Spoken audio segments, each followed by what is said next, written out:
Hey, so tonight we're going to talk about something far removed from your soft bed and silent room. Forget the romanticized images of grand ziggurats and powerful kings. We're peeling back the layers to the gritty, unvarnished truth of ancient Mesopotamia. You think you're tough? You think you could hack it?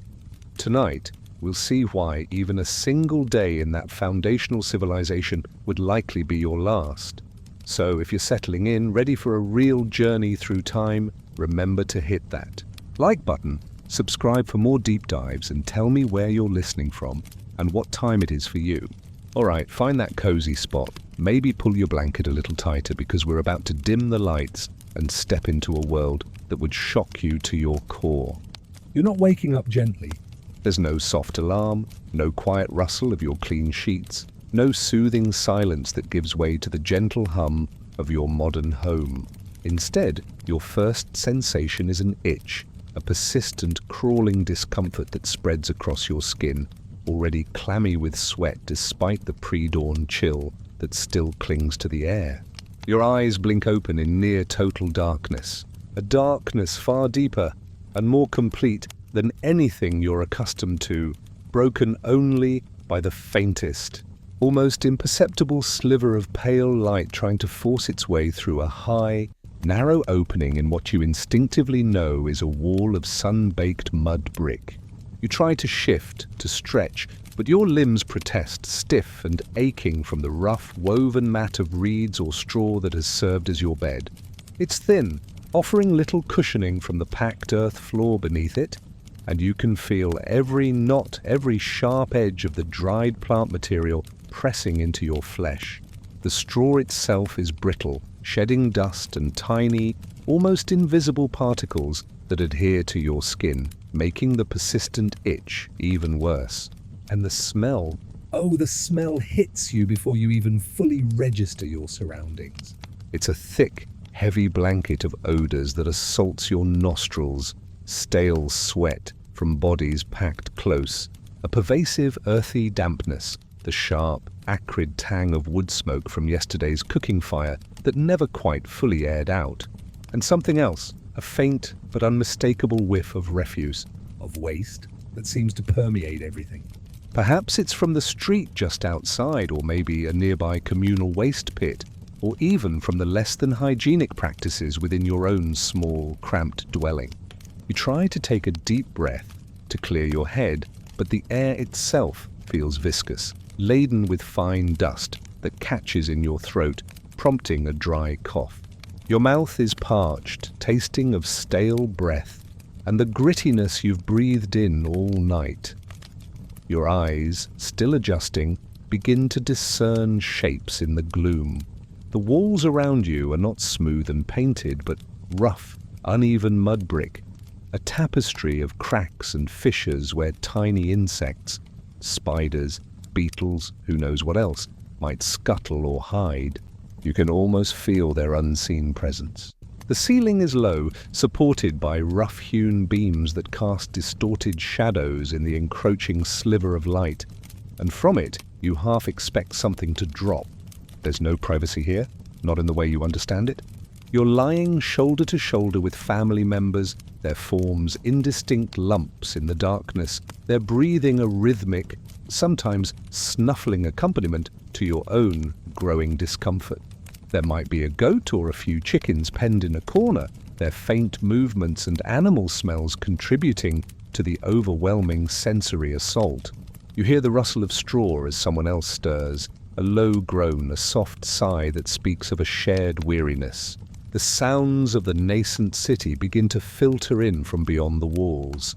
The distant bleating of a goat, the sharp bark of a dog, the faint, repetitive thud of a pestle on grain from a neighboring house, the murmur of voices slowly rising as others begin their day. There's no quiet hum of technology, no insulated buffer from the outside world. Every sound is raw, immediate, and carries with the air itself, which seems to seep through every crack and crevice. You try to sit up, pushing yourself with palms that immediately feel the roughness of the floor or the mat. A grunt escapes your lips as your muscles protest. Your skin feels perpetually unclean, as if a film of grime has settled upon you during the night, an almost tangible layer that resists removal. And there's no immediate relief.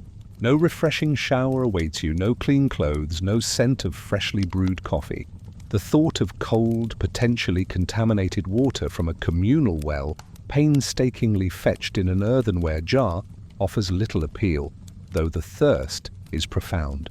You understand with a chilling clarity that this isn't just a bad dream or a momentary lapse in comfort. This is your reality. This is the baseline from which your entire day will begin. The sheer lack of modern amenities is not just an inconvenience. It's a constant physical burden. You can't just flip a switch for light. You wait for the sun, and even then the interior of your home remains stubbornly dim. There's no indoor plumbing, meaning the urgent call of nature requires you to venture outside, perhaps to a communal latrine or simply a designated less-than-private spot, adding another layer of indignity and potential exposure to disease. Your stomach rumbles, but not with the pleasant anticipation of a varied breakfast. It's a hollow ache, a reminder of the meager, monotonous gruel that likely awaits, if anything at all. The heat, even now before dawn, is a pervasive presence. You know with a dread certainty that within a few hours, the sun will beat down relentlessly, turning these mud brick walls into an oven. The air inside will become stifling, heavy, making every breath a conscious effort. You already feel a subtle dampness on your back where you've been lying, not from dew, but from your own perspiration, a silent promise of the dehydration to come. Flies, those ubiquitous companions of ancient life, begin to buzz faintly, their presence a prelude to the relentless assault they will launch throughout the day. You instinctively swat at an imagined one near your face. Your hair feels greasy, your eyes gritty. Every single part of your body is screaming a protest against this harsh awakening. The casual comfort you take for granted in your own time, the simple act of choosing clothes, brushing your teeth, a sip of clean water from the tap. These are unimaginable luxuries here. You are not just unkempt, you are profoundly, viscerally dirty, and there's no easy escape from it. You feel exposed, vulnerable, stripped of every modern convenience that makes life tolerable. The sheer effort required just to be in this body, in this place, is exhausting even before you've lifted yourself off the mat. You realize the mental fortitude it would take, the absolute crushing of all your modern expectations, just to begin to adapt. You long for the soft embrace of your sheets, the cool, conditioned air, the silence that lets you think. But there is only the persistent itch, the thick smells, the dim light, the rough texture of everything, and the unsettling knowledge that this is only the very first moment of a day you are ill-equipped to survive. Your modern self screams in protest, but here, in this brutal dawn, no one hears it. You are alone in your discomfort, a stranger in a land where survival itself is a minute-by-minute battle. The stiffness in your joints, the ache in your back, the dry stickiness in your mouth, these are not passing discomforts. They are constant companions, reminders of the fragility of your existence in this unforgiving world. You finally push yourself fully upright, your vision still blurry from sleep and the lack of proper light. The cold of the packed earth floor seeps immediately into your bare feet, a jolt that sends a shiver up your spine, another raw sensation to add to the growing list. You stand swaying slightly, feeling utterly disoriented, a soft, almost imperceptible sigh escaping your lips. The day has officially begun, and you are already losing the fight. The first rumbling in your stomach is not the gentle prod of hunger you might feel after a good night's sleep in your own time, a polite request for breakfast. No, this is a deep, insistent gnawing, a hollow ache that resonates from your core, sharpened by the grit in your mouth and the pervasive thirst. You are hungry, truly hungry in a way you've likely never experienced, a hunger that speaks of scarcity, of constant physical exertion, and a diet utterly devoid of variety or fortification. And water? That's an even more immediate, desperate need. You stumble out of your small, cramped dwelling, blinking against the harsh, unfiltered sunlight that now floods the narrow, dusty alleyway. The air outside is thicker still, heavy with the scent of unwashed humanity, animals, cooking fires, and the ubiquitous smell of refuse that seems to cling to every surface. Your eyes search instinctively for a water source, but there's no tap, no filtered pitcher waiting. Your only option is the communal well or perhaps a nearby section of the river or canal. Sources you already know deep in your modern soul are teeming with invisible threats. Imagine the journey to the well, your bare feet on the sun-baked, uneven earth, shards of pottery or animal droppings a constant hazard. The air is already beginning to shimmer with heat, the sun climbing fast, beating down on your head with an intensity that promises dehydration even before you've taken a sip. You join a small queue, likely mostly women, waiting their turn with heavy earthenware jars already balanced on their heads or shoulders. The well itself is not a pristine sealed structure. It's often an open stone-lined shaft, perhaps with a simple wooden bucket on a rope. You peer down and the water looks Murky. It's not clear and sparkling. There might be bits of sediment, perhaps a floating insect or even algae clinging to the sides. You watch as others draw water, their hands unwashed, gripping the rope, dipping the bucket into the shared source. You cringe inwardly, knowing what you know about bacteria, about parasites, about all the microscopic horrors that thrive in such conditions. But there's no choice. Thirst is a primal scream. When your turn comes, you grip the rough rope, your hands already chafed and calloused from a life of manual labor, and lower the bucket. The strain on your shoulders and back is immediate, a jarring reminder of your physical weakness compared to those around you who perform this task daily.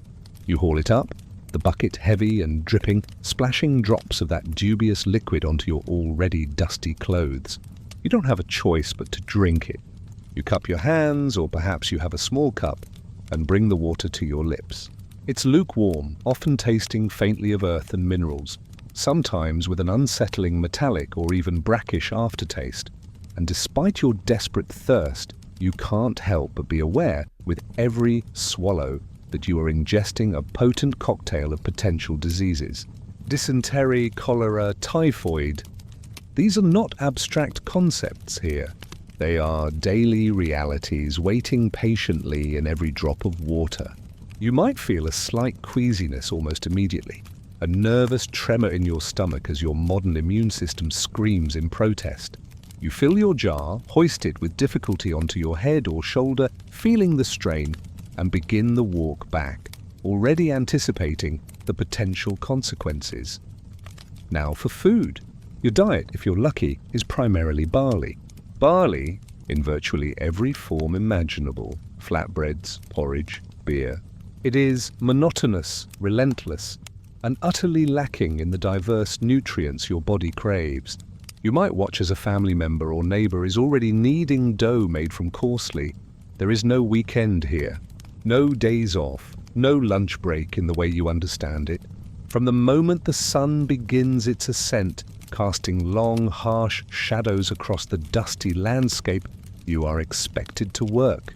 And not just any work, but back-breaking, repetitive, physically demanding labor that would shatter your modern body within hours. If you are male, your fate is almost certainly tied to the land or a trade. If you are female, your domestic duties are equally arduous and ceaseless. Let's imagine you are a man, perhaps a farmer, one of the vast majority who toil to feed the sprawling cities and their gods.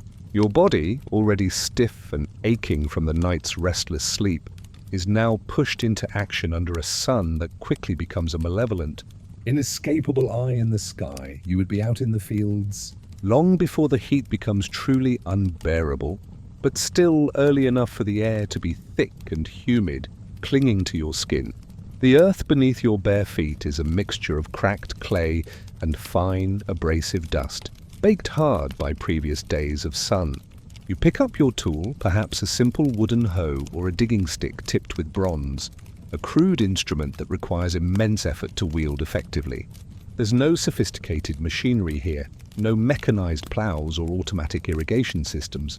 Every furrow in the earth, every channel dug to direct the precious Tigris or Euphrates water, is created by human muscle, by your muscle.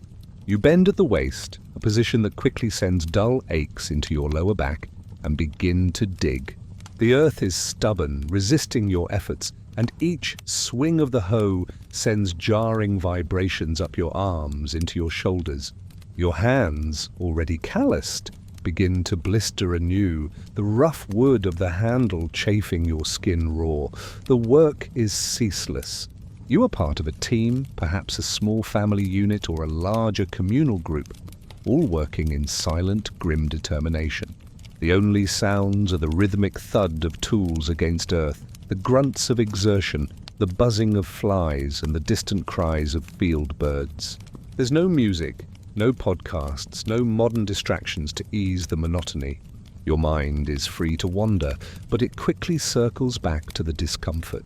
The growing ache in your back, the burning in your shoulders, the parched dryness in your throat, the sweat that streams down your face, stinging your eyes and mixing with the dust to create gritty rivulets on your skin. You feel the sun, a tangible weight on your head and shoulders, relentlessly draining your energy. You try to conserve your strength to find a rhythm, but the pace is dictated by necessity, by the overseer, by the sheer volume of work that needs to be done before the sun sets.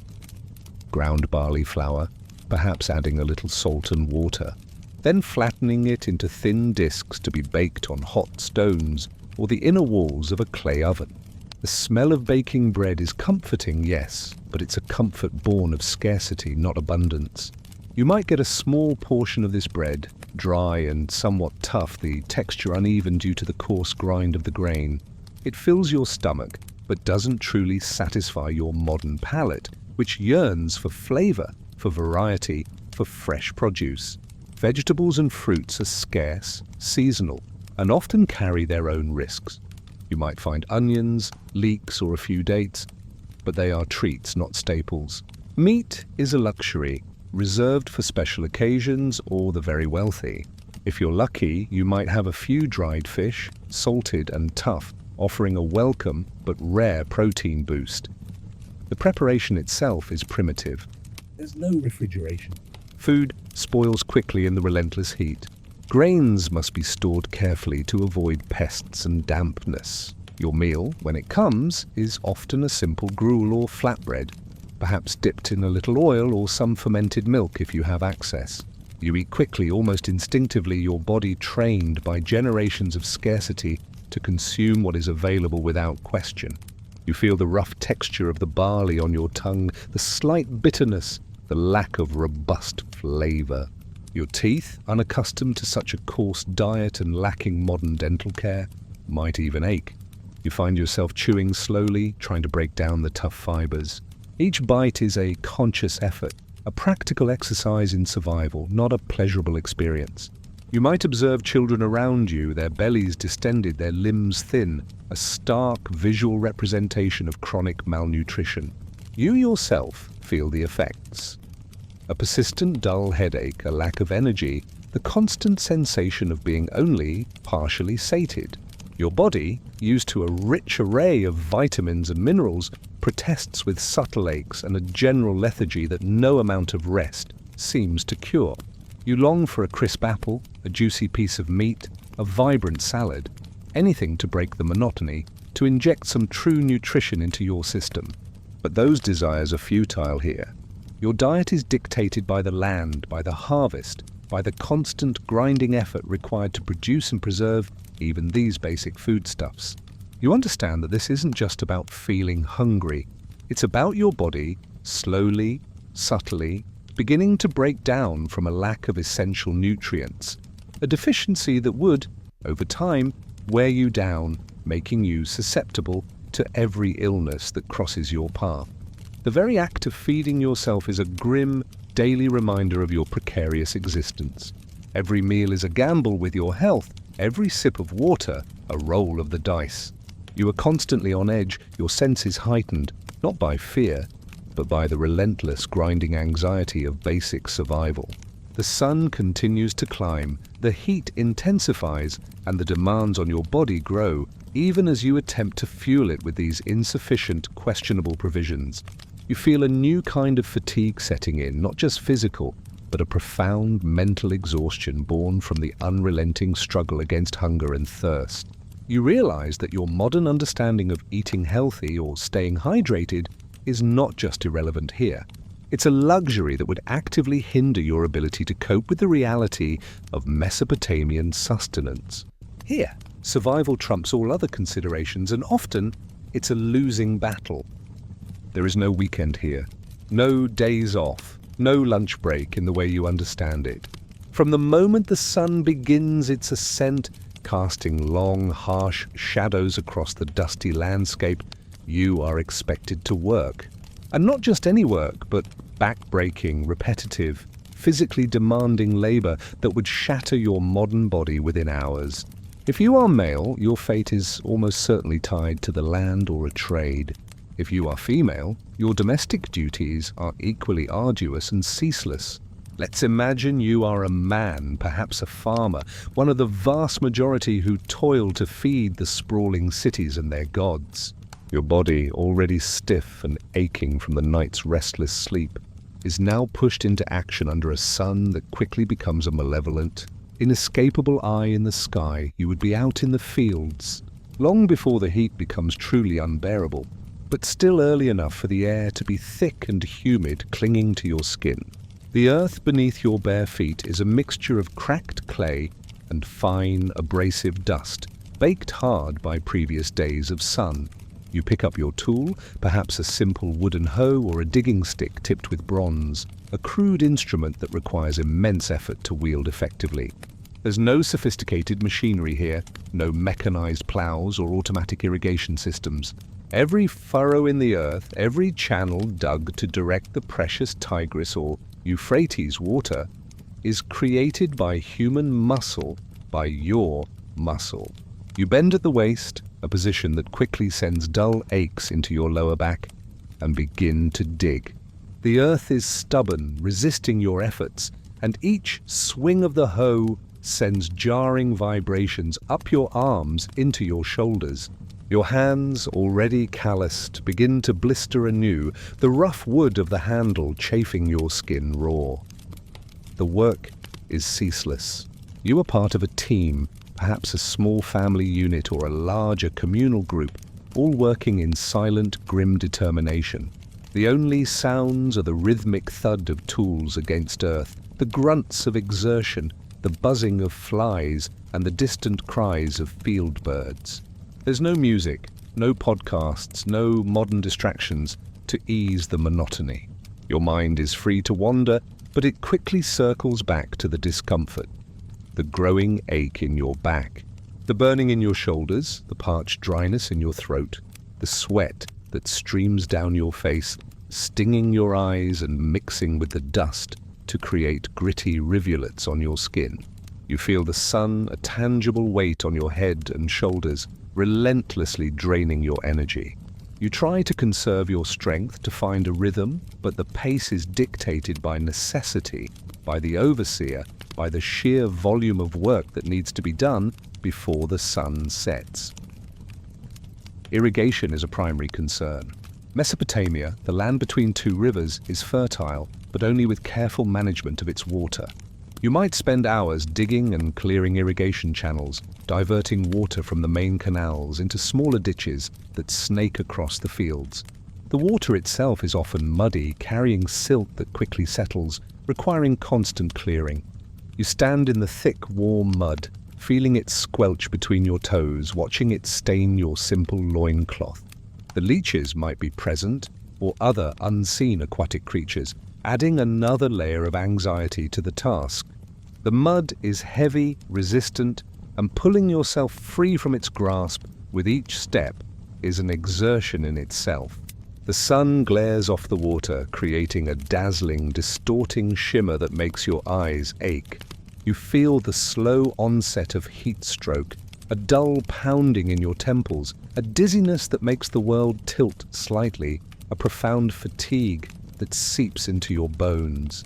Your skin is probably already burnt and peeling in places, unprotected from the sun's harsh rays. If you're not farming, perhaps you're a brickmaker, standing knee-deep in a slurry of mud and straw, stomping it with your feet to mix it, then pressing it into wooden molds.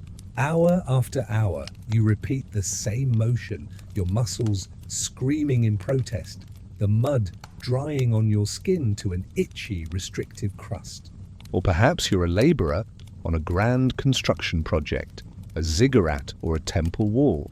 You would be carrying heavy baskets of earth, mud bricks or stones, balanced on your head or shoulder up steep ramps under the constant, barking commands of overseers. Each step is a struggle, each load a monumental effort. The dust from the construction site chokes your lungs, infiltrates your clothes, and coats your body in a fine, gritty layer that makes your skin crawl.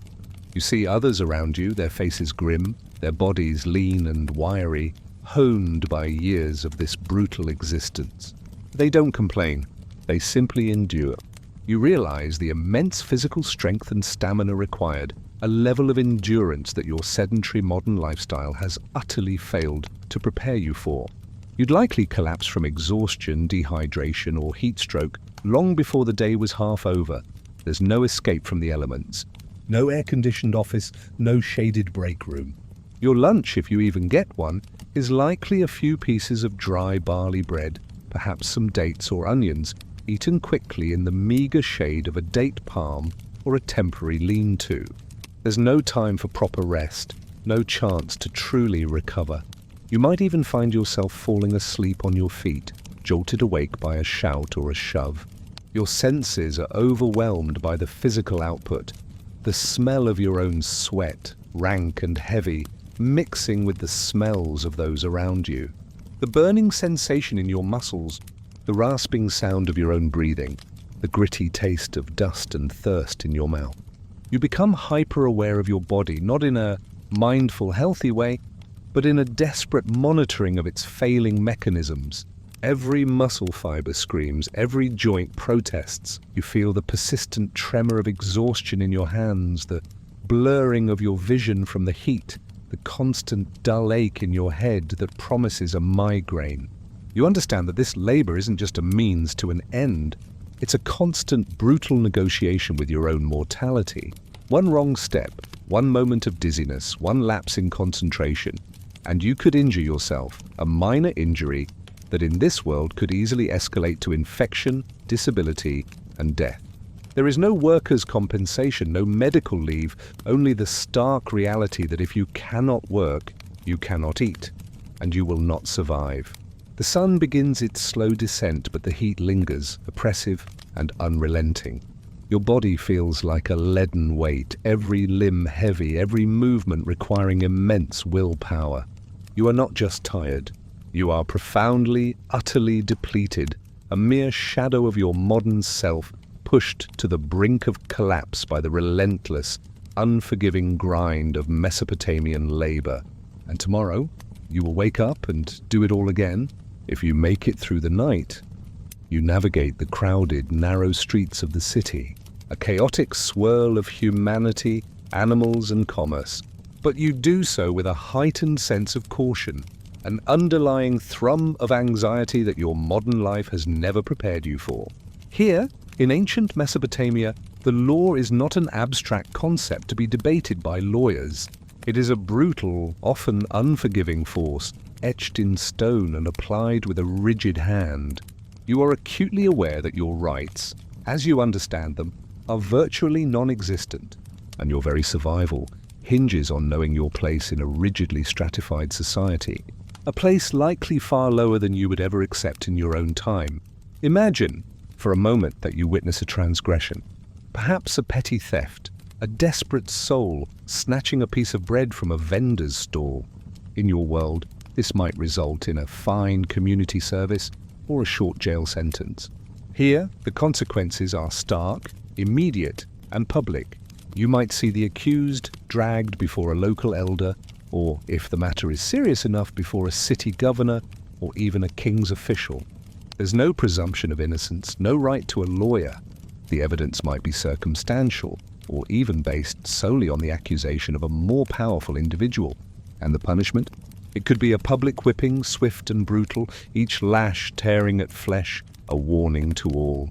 Or for a more severe offence, it might be the cutting off of a hand, an eye for an eye, quite literally, if the Code of Hammurabi is in full swing.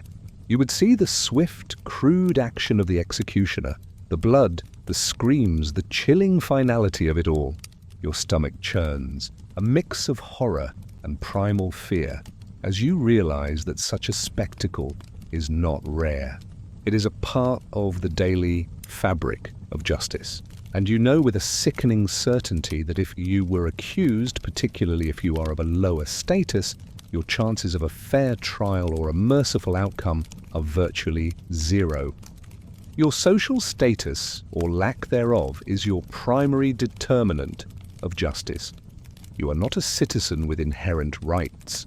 You are a subject defined by your birth, your occupation, and your wealth, or lack thereof.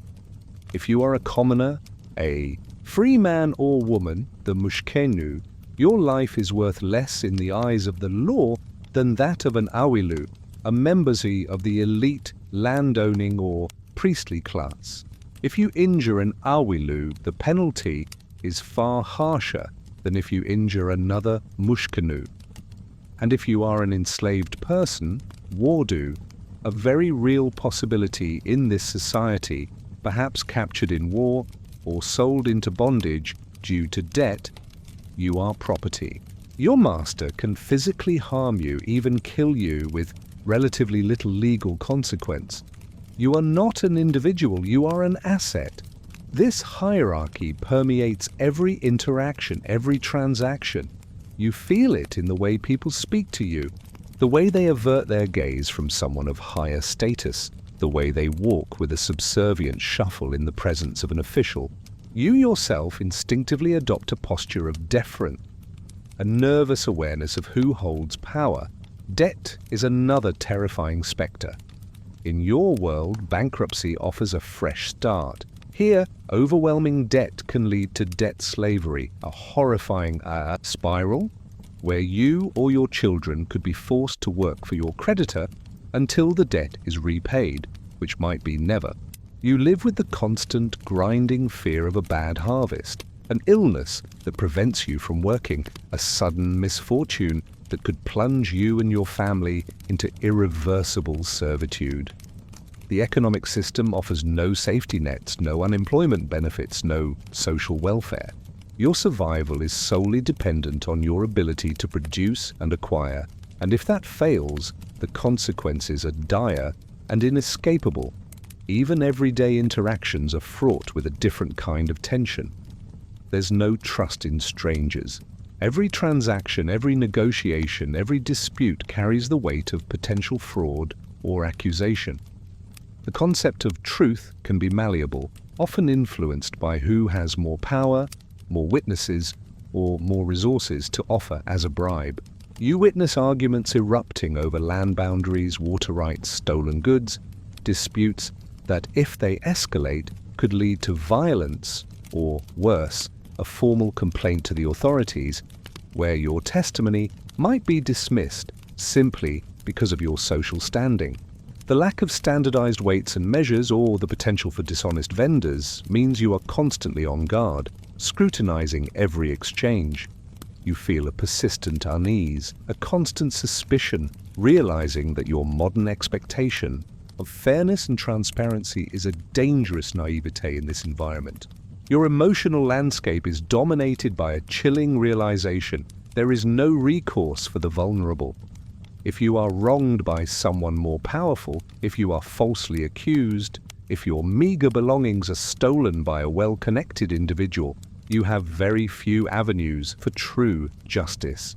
Your voice carries little weight. Your protests are dismissed. Your very existence is precarious, dependent on the whims of those above you, and the strict, often brutal enforcement of a legal code that prioritizes social order and property rights over individual liberty or humane treatment. You feel a profound sense of powerlessness, a suffocating understanding that your life, your body, your very future is not truly your own. You are a cog in a vast, ancient machine, and if you step out of line, if you break a rule, if you simply exist in the wrong place at the wrong time, that machine will crush you without hesitation or remorse.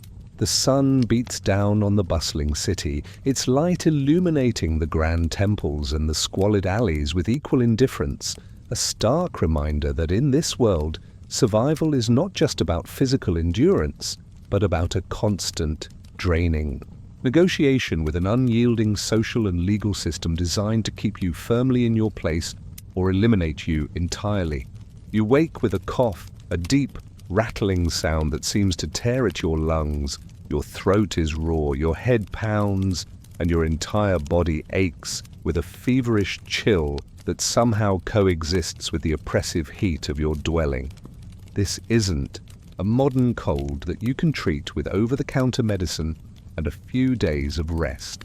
This is a potential death sentence. In ancient Mesopotamia, sickness is not just an inconvenience. It is a constant companion, a terrifying, often mysterious force that stalks every individual, especially the young and the old. Your modern understanding of germs, viruses, and bacteria is utterly useless here, replaced by a world steeped in superstition and rudimentary medical practices that would likely do more harm than good. You try to move, to get up, but a wave of nausea washes over you, leaving you weak and disoriented. Your muscles feel like lead, and your joints throb with a dull, persistent pain. You are almost certainly suffering from one of a myriad of illnesses, rampant in this environment: dysentery from contaminated water, typhoid from poor sanitation, malaria from mosquito-infested marshes, tuberculosis from close living quarters, or perhaps a severe respiratory infection brought on by the dust and smoke that perpetually fill the air. Your body, accustomed to antibiotics and advanced medical care, has no defense mechanisms for these ancient scourges. Your immune system, pampered by millennia of cleanliness and vaccination, is utterly unprepared for this onslaught. If you are lucky, a family member might try to help. They might offer you a weak, herbal concoction, brewed from plants with unknown efficacy, that tastes bitter and does little to alleviate your symptoms. They might rub your chest with an animal fat ointment, its strong, unpleasant odor filling the small room. But the underlying cause of your illness remains a mystery. Sickness is often attributed to angry gods, malicious demons, or the malevolent gaze of an evil eye. Treatment, therefore, often involves more spiritual remedies than practical ones. You might be visited by an asipu, an exorcist or incantation priest, who would perform rituals, chant prayers, and offer sacrifices to appease the offended deities or drive out the tormenting spirits. The air would be thick with the smell of burning incense, the rhythmic drone of the priest's voice, and the chilling recitation of curses against unseen entities. You would lie there, sweating, shivering, listening to these foreign sounds, feeling utterly helpless, knowing that these rituals, however sincere, are doing nothing to combat the fever raging through your body or the infection taking root in your gut. If your illness persists or worsens, perhaps an asu, a physician healer, might be called. This individual, while having some practical knowledge of herbs and basic surgical procedures, operates with a complete lack of germ theory or sterile practices. They might examine your tongue, feel your pulse, perhaps even inspect your urine or feces for omens. Their remedies might include strong purges to cleanse your body of the perceived evil, or enemas that could further dehydrate and weaken you. If you have a wound, a cut from your arduous labor, a deep scratch from a thorn, the treatment might involve binding it with unsterilized bandages made from dirty cloth, applying poultices of mud or dung, or even cauterizing it with a hot iron. You would flinch at the pain, knowing that any of these treatments could easily introduce more infection into your already weakened system. the chances of a wound festering, becoming gangrenous, and leading to a slow, agonizing death from sepsis are astronomically high. There are no antibiotics, no antiseptic washes, no clean operating theatres. Every medical intervention is a gamble, and the odds are stacked heavily against you. The constant fear of disease permeates every aspect of life. You see it in the high infant mortality rates, in the early deaths of friends and family, in the constant presence of ailments that debilitate and disfigure. You are surrounded by people with missing limbs, blind eyes, scarred faces, testaments to the brutal reality of primitive medicine and the unforgiving nature of a world without modern healthcare. You feel a constant gnawing anxiety that every cough, every stomach cramp, every minor injury could spiral out of control, leading to a lingering illness that incapacitates you, making you unable to work, unable to feed yourself, ultimately leading to a slow, miserable end. You have no pension, no disability benefits, no family doctor to call. Your fate, when illness strikes, is largely left to chance, to the whims of the gods, and to the limited, often dangerous knowledge of the local healers. As the fever rages, your modern mind struggles to comprehend the sheer helplessness of it all. You crave an aspirin, an antibiotic, a cool compress, a sterile environment. But there is only the thick, dusty air, the dim light, the oppressive heat, and the slow, inexorable progression of your illness. You listen to the sounds of the household, muted and distant, as if from another world. You realize that your life, which you take for granted in your own time, is merely a fragile flicker here, easily extinguished by a pathogen invisible to the naked eye. The very air you breathe, the water you drink, the food you eat, the ground you walk on, all are teeming with unseen enemies. You are not just fighting disease, you are fighting an entire ecosystem hostile to your modern fragile physiology. Your strength wanes, your body trembles, and you understand with a chilling certainty that this is likely how your brief sojourn in ancient Mesopotamia will end. Not dramatically in battle, but quietly, painfully in the suffocating grip of a common infection. A whisper of death that extinguishes your modern self without a trace. Your internal battle rages, your mind swimming in delirium, a stark, visceral reminder of the immense chasm between your protected life and the brutal, short existence of an ancient Mesopotamian. Every breath is a struggle, every heartbeat a desperate plea for a cure that simply does not exist. You awaken to a terrifying sound, not the gentle patter of rain on your modern roof, but a deep, resonant rumble, a pervasive, ominous tremor that seems to shake the very foundations of your mud brick home. The air is thick with a strange humidity, a heavy, almost suffocating dampness that promises something far more dire than a simple shower. Outside, the sky is a bruised, oppressive grey, not the familiar blue, but a swirling, angry mass of clouds that seem to press down on the flat, open landscape. This is not a gentle change in weather. This is the environment turning against you, reminding you with brutal force of your utter insignificance. You are in Mesopotamia, the land between two mighty rivers, the Tigris and the Euphrates. These rivers are the lifeblood of the civilization, but they are also unpredictable, malevolent forces. The rumble you hear, the oppressive humidity, the darkening sky, these are the precursors to a flood, a deluge that can wipe out entire settlements, destroy crops, and claim countless lives. There are no sophisticated early warning systems, no weather satellites, no precise meteorological forecasts. There are only the ominous signs in the sky, the heightened levels of the river, and the collective memory of past catastrophes. You scramble to help your family, joining a frantic effort to barricade the door with whatever you can find: sacks of grain, bundles of reeds, heavy stones. a futile gesture against the sheer power of nature. You feel the frantic panic rising in your chest as the first drops begin to fall.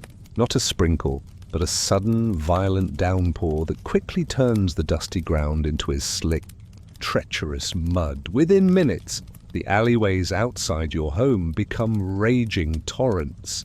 The flimsy mud brick walls of neighboring houses, not designed for such sustained assault, begin to soften, to crumble, to dissolve under the relentless onslaught of water.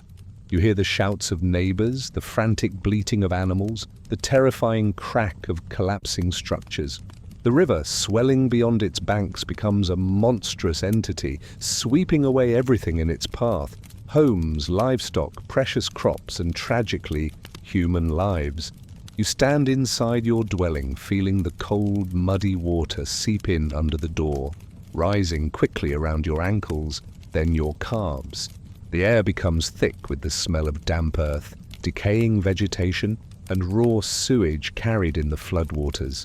You might be forced to climb onto your roof, or even clamber onto the roof of a sturdier public building, huddled with terrified neighbors, watching in horror as your entire world is engulfed by the churning brown deluge. The sheer power of the water is incomprehensible, overwhelming, making your modern sense of control over nature feel utterly laughable. You are a tiny, helpless speck in the face of this primordial force, clinging to life, praying to gods you don't understand, as everything you know and own is washed away. But floods are not the only threat. When the rivers recede, they leave behind not just fertile silt, but also vast swamps, breeding grounds for mosquitoes carrying malaria and other diseases. And just as quickly as the floodwaters can arrive, they can also disappear. Mesopotamia is prone to devastating droughts. Imagine weeks, then months without adequate rainfall. The scorching sun beats down relentlessly, day after day, baking the earth to an impermeable, cracked surface.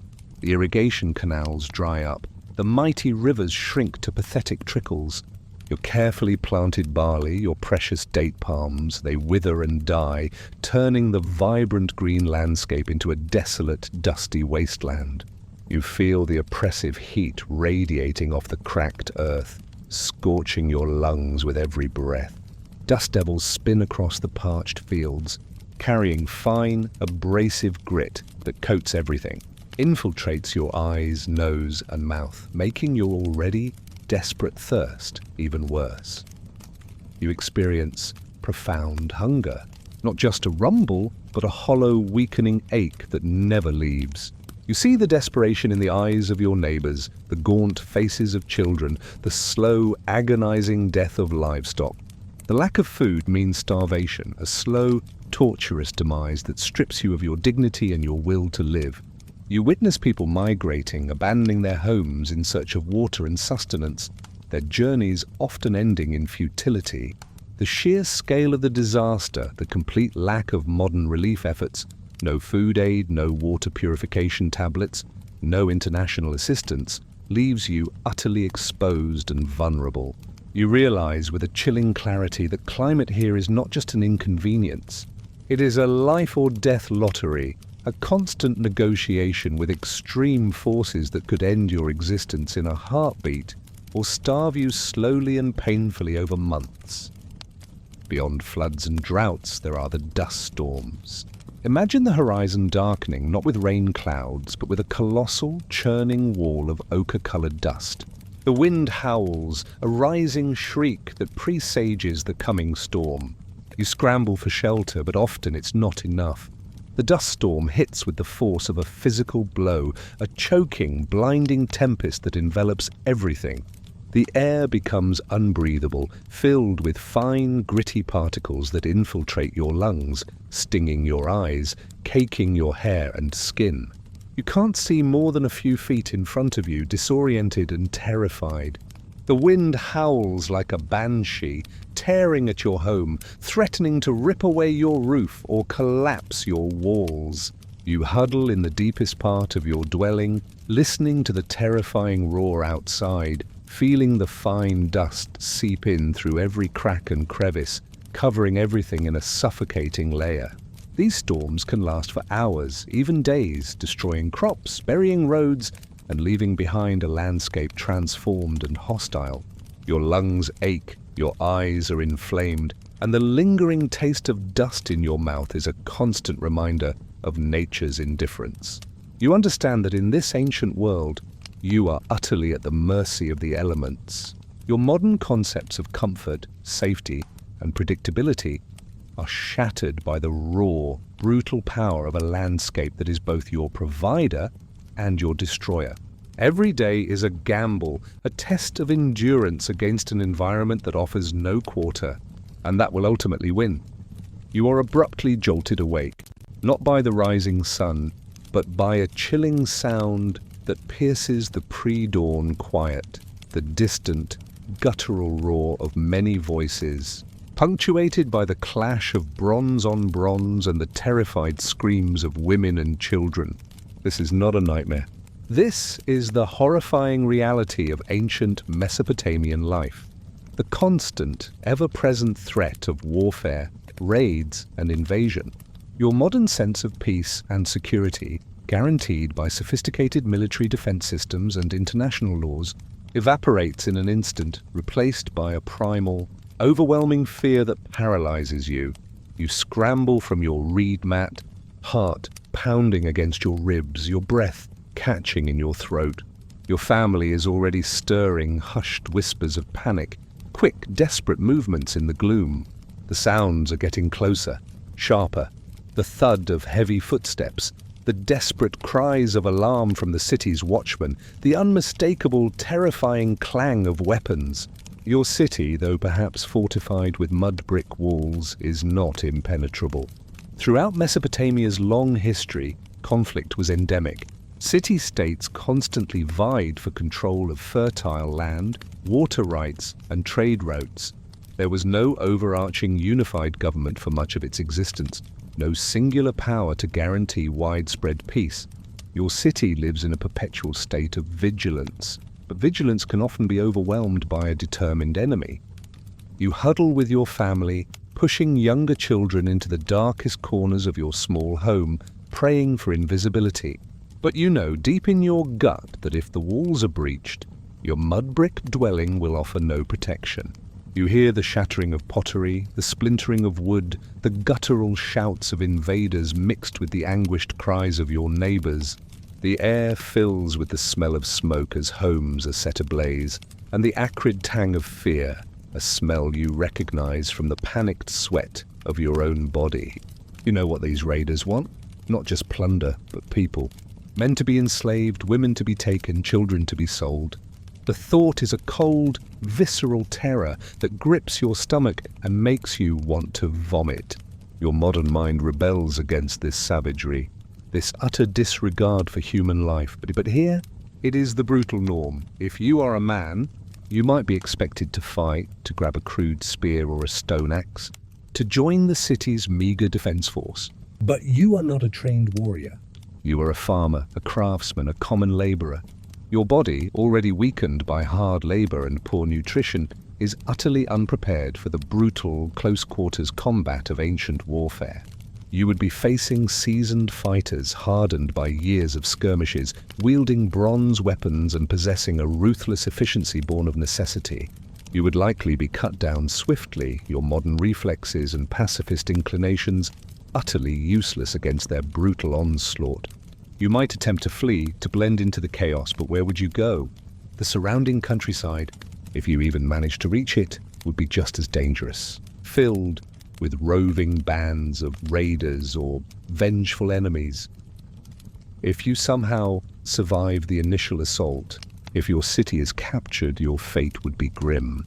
You might be conscripted into forced labor, building monuments for your conquerors, or digging canals under the lash of an overseer. You might be marched for days or weeks across the burning desert, shackled with other captives, to a distant city, far from everything you know, your identity stripped away, replaced by the grim reality of slavery. Your modern sense of self, your autonomy, your very personhood would be utterly obliterated. You would be property, a tool, a prize of war. And even in times of supposed peace, the threat lingers. Border disputes, rivalries between city-states, the ambition of a new king, these are constant anxieties. You would live under the perpetual shadow of military drafts where young men, perhaps even yourself, are forced into service, trained crudely, and sent off to fight and die for a king or a city that offers little in return.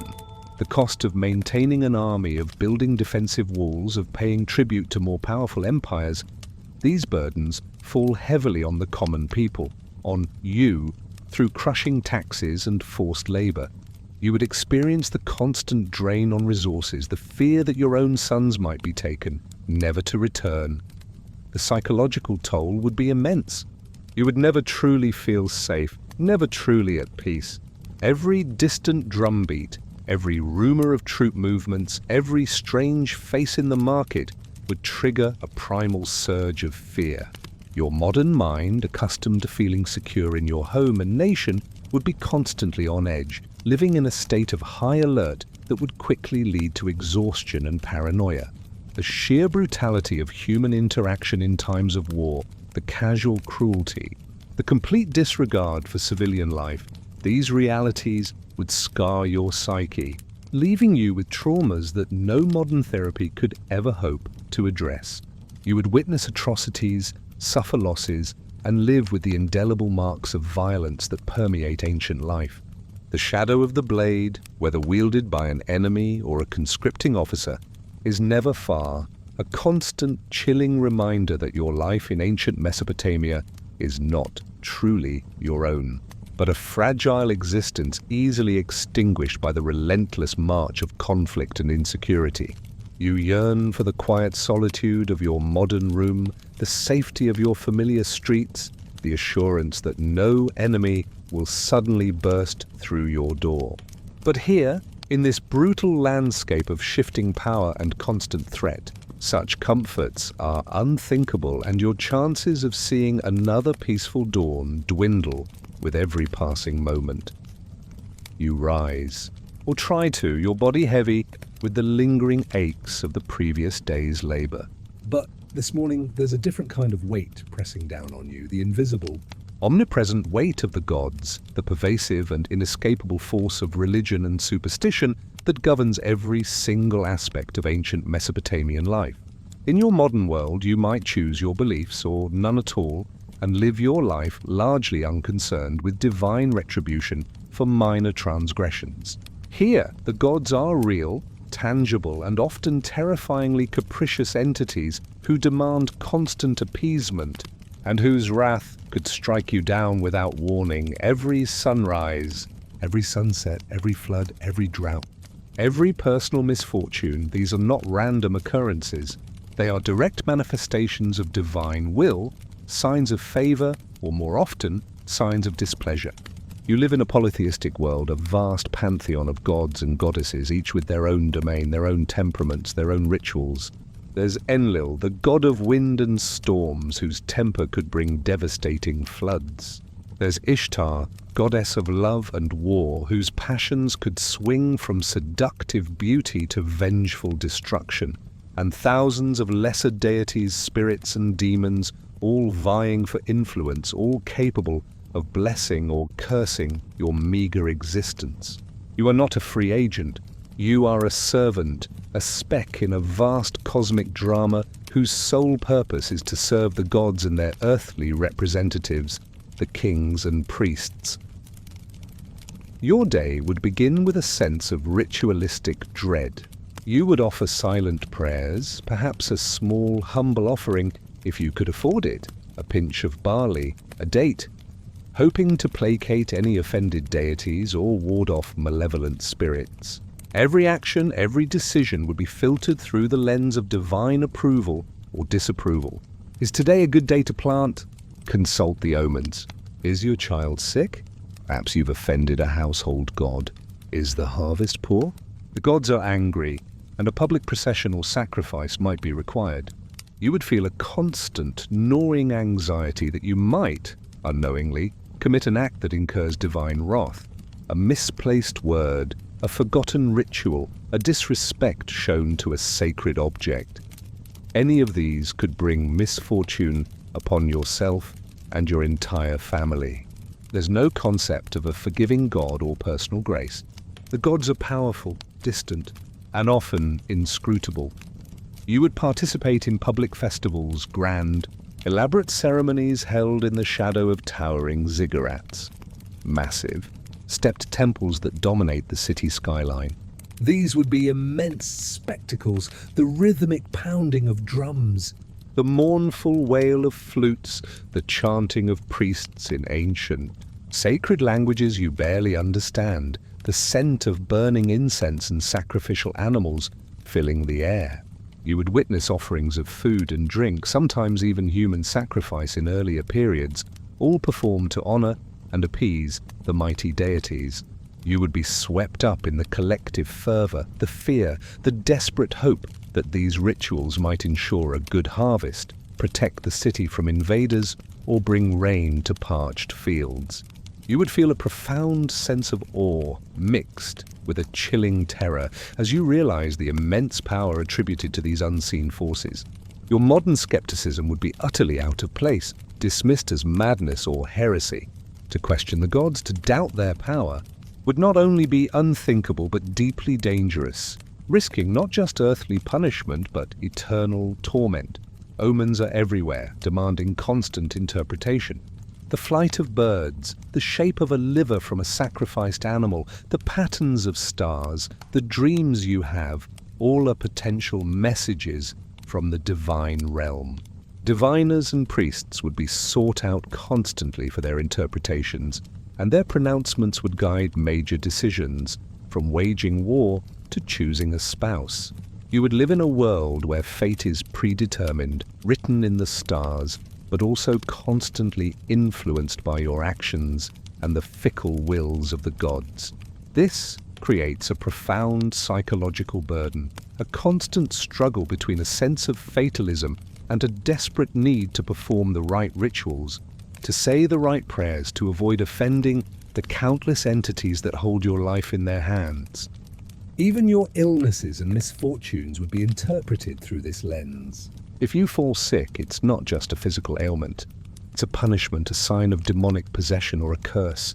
Healers and exorcists would work hand in hand, attempting to appease the gods and drive out the evil spirits believed to be causing your suffering. You would endure painful, often terrifying rituals designed to extract the demonic influence, while your modern medical understanding screams in protest. The psychological pressure of living in such a world would be immense. You would constantly feel watched, judged, scrutinized by unseen forces. There's no true personal freedom, no individual agency in the way you understand it. Your entire existence is dictated by ancient customs, by the will of the gods, and by the strict adherence to rituals designed to keep you safe, or at least to keep you from incurring greater wrath. You long for the quiet comfort of your secular world, where you are free to think, to doubt, to question, without the crushing weight of divine judgment hanging over your head. But here, in ancient Mesopotamia, your very soul is enthralled to the gods, and your every breath is an offering, a desperate plea for mercy in a world ruled by powerful, unpredictable deities. This constant spiritual anxiety is yet another way your modern self would quickly buckle under the immense, unseen pressures of ancient life. You wake up, and immediately you feel it. Not just the stiffness and the aches from your rough bed, but the clinging grime on your skin, the oily texture of your hair, the grip between your toes, and the persistent, faint odor that seems to emanate from your own body. This isn't just being a bit messy. This is the pervasive, inescapable reality of ancient Mesopotamian hygiene, or rather, the brutal lack thereof. Your modern body, accustomed to daily showers, clean clothes and antiseptic products, would immediately begin to revolt against this constant state of uncleanliness and the unseen deadly consequences it brings. Imagine, if you can, days, weeks, even months without a proper bath. There's no running water in your home, no soap, Your attempts at cleanliness might involve a quick splash of lukewarm, often murky water from the communal well rubbed onto your face and hands, doing little more than smearing the existing dirt. Your clothes, likely a simple tunic or loincloth, are worn day after day, week after week, until they are stiff with sweat, dust, and accumulated grime. They are rarely washed, and when they are, it's in the same river or canal where people bathe, animals drink, and refuse is sometimes discarded. The sheer volume of bacteria, fungi, and parasites thriving on your body and in your clothing would be staggering. A microbial ecosystem living in harmony with your skin, but a deeply hostile one to your modern immune system. You would feel the constant itch of unwashed skin, perhaps exasperated by insect bites, mosquitoes, fleas, lice, which are ubiquitous companions in this environment. The constant scratching would lead to open sores, which, in the absence of antiseptic care, would quickly become infected, festering wounds, often turning into weeping pustules that never truly heal. A minor cut from daily labor, a scrape from a fall, a hangnail. Any of these mundane occurrences in your modern life would transform into life-threatening infections, turning red, swelling, oozing pus, and eventually leading to fever, sepsis, and a slow, agonizing death. There are no antibiotics, no sterile dressings, no understanding of germ theory to stop the inexorable march of infection. You are acutely aware of the festering sores on the legs of children, the eye infections that leave adults blind, the skin diseases that cover bodies in painful rashes and boils. These are not rare occurrences. They are part of the visual landscape of ancient life, and soon they would be part of your own experience. Then there's sanitation, or rather the abject lack of it. There are no toilets, no sewage systems. Human and animal waste accumulates in pits, in the streets, in fields, or is simply thrown into the nearest river or canal, the very same water sources used for drinking, cooking, and bathing. You walk through streets that are a horrifying mix of dust, refuse, and excrement, each step kicking up clouds of invisible pathogens. The air is thick with the smell, a sickening blend that becomes a constant backdrop to your existence. Flies, those tireless vectors of disease, buzz everywhere, landing on food, on open wounds, on your face, carrying untold numbers of bacteria from one source of filth to another. You understand with a chilling certainty that every meal you eat, every sip of water you drink, every breath you take is a gamble with your life. Cholera, dysentery, typhoid, giardiasis. These are not abstract concepts from a public health textbook. They are imminent, ever-present threats that would quickly overwhelm your unprepared body. You would experience bouts of severe diarrhea, vomiting, and debilitating fevers that would sap your strength, dehydrate you, and leave you utterly vulnerable. Your body, unaccustomed to such constant exposure, would lack the natural immunities built up by generations of ancient Mesopotamians. Your mouth would be a constant source of discomfort. Without toothbrushes or toothpaste, your teeth would quickly accumulate plaque, leading to painful cavities, gum disease, and eventually tooth loss. Abscesses, festering infections in your jaw, would cause excruciating pain, and in the absence of modern dentistry, could lead to widespread infection, lockjaw, or even spread to your brain, resulting in a horrific death. You would smell the foul breath of those around you, a testament to rampant oral decay, and soon your own breath would join the chorus. The constant pain and discomfort from your mouth would make eating difficult, further compounding your already precarious nutritional status. The psychological impact of this constant state of uncleanliness and the pervasive threat of disease would be immense. You would feel perpetually dirty, perpetually uncomfortable, always aware of the invisible enemies swarming around and within you. The casual ease with which you approach your modern environment, touching surfaces, sharing food, drinking tap water, would be replaced by a crippling paranoia. You would witness the slow, agonizing deaths of children from what you know are easily preventable diseases. The debilitating effects of parasites that would infest your own body, the constant aches and pains that signal low-grade infections. Your modern immune system, pampered and protected, would be overwhelmed, constantly battling pathogens it has never encountered, leading to chronic illness, fatigue, and a rapid decline in your health.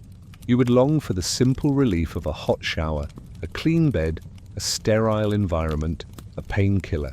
But here there is only the relentless grime, the constant threat, the festering sores, and the slow, inexorable march of disease, an invisible enemy that would, with chilling certainty, quickly claim your modern, fragile existence. The sun finally begins its slow, agonizing descent, painting the dusty Mesopotamian sky in hues of orange and purple.